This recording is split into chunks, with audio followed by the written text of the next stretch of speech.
ஓம் நமச்சிவாயா. அனைவருக்கும் வணக்கம். இந்த கிரிவல பாதையில் அன்னதானம் போடுறீங்கள ஐயா, வரிசையாக நிற்க வச்சு எல்லாத்துக்கும் சாப்பாடு போடுறீங்க, எல்லாம் சாப்பிட்றாங்க. தேவையான அளவு கொஞ்சம் கொஞ்சமாக போடுங்கய்யா. ரெண்டாவது ட்ரிப்பு கூட வந்து வாங்கி சாப்பிட்டோம்.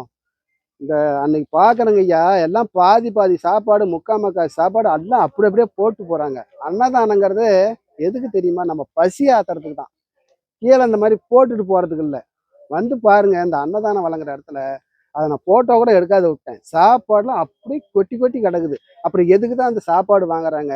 இந்த அன்னதானம் வாங்குறவங்களும் வேணுங்கிற அளவுக்கு வாங்கி கொஞ்சமாக சாப்பிடுங்க. எல்லாம் பாரு, லட்சக்கணக்கான பேர் வராங்கல்ல, அவங்களுக்கும் அந்த சாப்பாடு போய் சேர்த்துமே. வாங்குறீங்க, கொஞ்சம் சாப்பிட்றீங்க, அப்படியே போட்டு போயிறீங்க. இதெல்லாம் உங்கள் ஊடாக இருந்தால் அப்படி நீங்கள் அந்த மாதிரி போட்டு போவீங்களா? சொல்லுங்க. யாரோ பண்டி என்னமோ பண்டி போடுறாங்க, அதை கீழே அந்த மாதிரி தான் நினைக்கிறீங்க. அப்படிலாம் அனாவசியமாக நினைக்காதீங்க. வாங்கி சாப்பிட்றீங்க, கொஞ்சமாக வாங்கி சாப்பிடுங்க, வேணுங்கிற அளவுக்கு வாங்கி சாப்பிடுங்க. அதே மாதிரி போடுறவங்களும் கொஞ்சம் கொஞ்சமாக போடுங்க. ரெண்டாவது ட்ரிப் கூட வந்து வாங்கி சாப்பிட்டோம். தட்டு நிறையா போட்டு குமிக்காதீங்க ஐயா. கொஞ்சம் கொஞ்சமாக போடுங்க. அன்னதானங்கிறது எவ்வளோ ஒரு புனிதமானது தெரியுமா?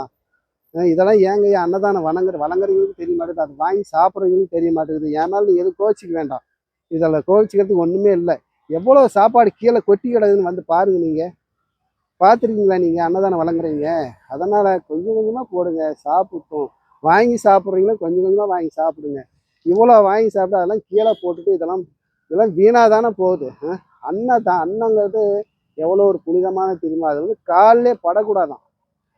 அந்த காலில் சாப்பாடு பட்டாவே பாவங்களாம். அந்த மாதிரிலாம் அந்த அன்னதானம் வாங்கி சாப்பிட்றீங்க, தயவு செய்து கொஞ்சமாக வாங்கி சாப்பிட்டு குப்பைத்தொட்டில் போட்டு போங்க. வெறும் தட்டை போட்டு போங்க, சாப்பாடோட போட்டு போகாதீங்க. சரிங்களா? அன்னதானம் வரீங்கன்னு பார்த்து இதெல்லாம் நீங்கள் வந்து கடைப்பிடிங்க சாமி. ஓம் நமச்சிவாயா.